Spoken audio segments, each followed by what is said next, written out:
because I want to bring up some terms to describe those two parties. Okay. Firstly, there are some nicknames for the parties. Mm-hmm. What are those? Well, I can talk about the kind of mascot or animal that represents those parties. Yeah. So the animal that represents the Republican Party is the elephant. Mm-hmm. And the animal that represents the Democratic Party is the mule. The mule. Uh-huh. Yeah. And Republican is represented by the red colour. Uh-huh. And Democratic Party, blue. Yes. Now, we can also talk about left wing versus right wing here, which is not always easy to explain. It is difficult to. But I'm sure you have the same term in your own native language too, where policies are, or parties are either left wing, right wing, or somewhere in the middle. Mm-hmm. And you have things like far left, far right, centre left, centre right, centre. Mm-hmm. But a good way to explain it is to talk about some of the important issues and what those parties represent.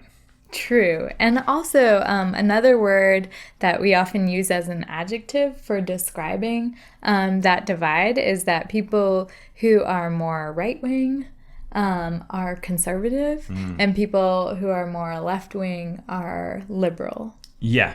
And that term can be a little confusing sometimes, liberal, because there's also the classic liberal who is someone a bit different than the modern liberal. But, same for conservative. Yes. Yes.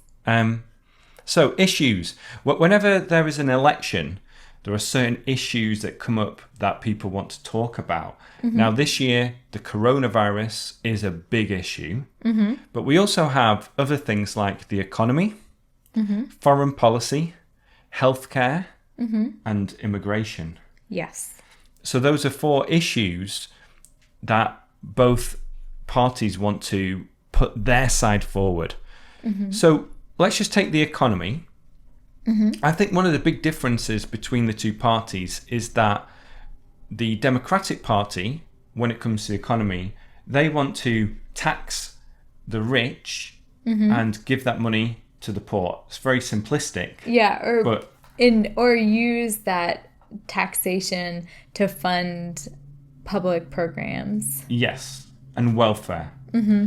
And the Democratic Party like to talk about increasing taxes on certain people. The Republican Party, they talk about no or less taxes, fewer taxes, and more of a free market economy. Yes. Very simplistic. There's a lot of nuance and subtlety here, but that's like a good way to describe it. Yeah. How would you describe healthcare as well, and the differences between the two parties generally? In healthcare, it's hard to completely summarize because we have very different opinions even among, for example, the Democratic Party. If you're more left-wing, you are probably wanting some form of more socialized healthcare. So that would be kind of the far left by American standards.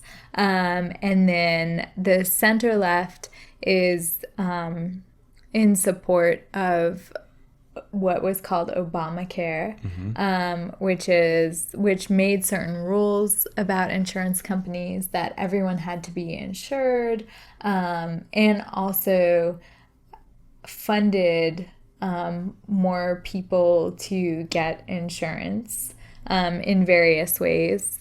And then on the more conservative side, or right-wing side, Republican side, there's a push to repeal or take away Obamacare and have a free healthcare market, without the expansion of socialized healthcare or the kind of protections and funding from the government for insurance that came in with Obamacare? Yeah, so this is quite a complicated topic. We have a lot of words there, things like insurance. Yes. And also it's important to have a good overview of what the American healthcare system is. Now, if you're from Europe, then you won't pay for healthcare in most cases when you go to the hospital, to the doctors. This is funded through taxes. Whereas in the US, you buy insurance or you get insurance through your workplace, through your employer. And then if something happens to you, you have to go through a very sometimes complicated process to make sure that the insurance company pays for the healthcare. And again, here it's very complicated in how it works, but I think Kate summarized it really well. And a good way to say it is nationalized healthcare versus privatized healthcare. And there's a big debate in America about this. But generally speaking, that nationalized healthcare is never really put forward or introduced as a policy. It doesn't really have the backing, or people don't put it forward as much.